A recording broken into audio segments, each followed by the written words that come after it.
Welcome back to the Lake Doctor podcast. My name is Dr. Nate Bosch. I'm the director of the Lilly Center for Lakes and Streams. With me today is Scott Fetters with the U.S. Fish and Wildlife Service. We've got a fun segment for you here today. We're going to be talking about three categories that we can put plants and animals into. We've got native, exotic, and invasive. First one is native. These would be plants and animals that have always called this part of our world home. So we're in Kosciuszko County in Indiana, so these would be plants that have always been here in Kosciuszko County, Indiana. The next category is exotic. Some people will call this non-native. So species that have moved here from another location. Maybe it's from across the world, in Asia or Europe, could be from South America, maybe just from a different part of the United States. And then our third category is invasive. These could technically be native or exotic species. It just refers to the fact that these species move in and sort of take over other species in that particular area, often becoming a monoculture where that's the only species that's there any longer. And so we're going to take our different species that we have here and we're going to be putting them up on this board with what category they fit in. So Scott's going to go ahead and start with the first species. Okay, I'm going to go with swamp milkweed. Swamp milkweed is a native wetland plant, native to most of North America. It's an important plant for many pollinators, including monarch butterfly, that will more than likely in our lifetime be on the endangered species list.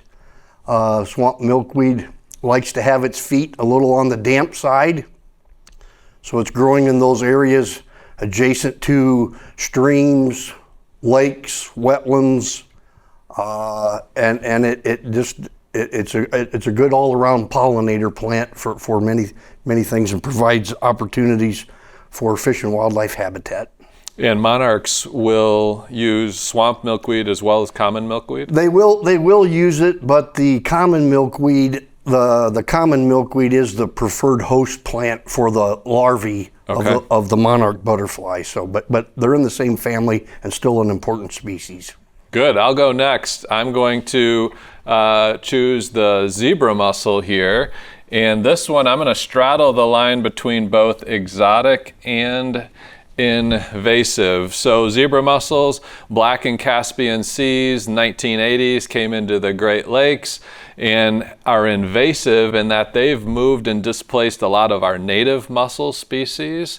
And they also clear out a lot of algae. So some people say, hey, it's great, my lake's getting clearer. Yes, algae are being eaten, but what's the alternative? They don't eat blue-green algae, which is a bad type of algae that can produce toxins. Next one, Scott. Next one, we're going to go with Japanese maple. I think I'm going to put it somewhere here in between exotic and invasive because it is non-native to North America, but it's used quite frequently in landscaping, and it does have a tendency to move outside of where it's planted, and it can outcompete and outplace our native plant species here, especially like here in Indiana in Kosciuszko County.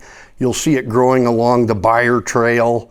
It wasn't planted there, but it came from the landscaping bed nearby. There's a lot of other things that you can see on the trail system, but Japanese maple would be one of those, a landowner might consider planting something that's more native. This is more of a shrub, it might only get 8 to 12 feet tall, maybe 20 feet tall at the most, but you could look at some of our native shrubs in Indiana, like maybe Black Hall viburnum is one that has a beautiful. Is that Black Hall or Black Haw? I'm sorry, Black Haw, H-A-W, Black Haw. Wow, man, that sounds like you're from the South. Yeah, Black Haw. It's a viburnum that has a bright, vibrant crimson red leaf in the fall, but it's native and good for local wildlife. Cool. All right, I've got one more here. This is an osprey. So this is one of our birds of prey.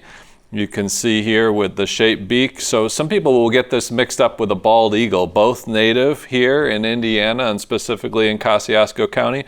Both also enjoy fishing on our local lakes and streams. Difference would be, you can see we've got white in different parts of the osprey, and there's even some darker colors on the head, whereas a bald eagle obviously is going to be, in adult plumage, is going to be all brown with all white on its head. When they're up flying above, one way you can tell is when they're carrying a fish. So a bald eagle will carry the fish horizontally in its talons, whereas an osprey is always carrying the fish like the fish is swimming through the air, which is kind of an interesting thing. But the osprey, one of our native species, and we love seeing those here in Indiana.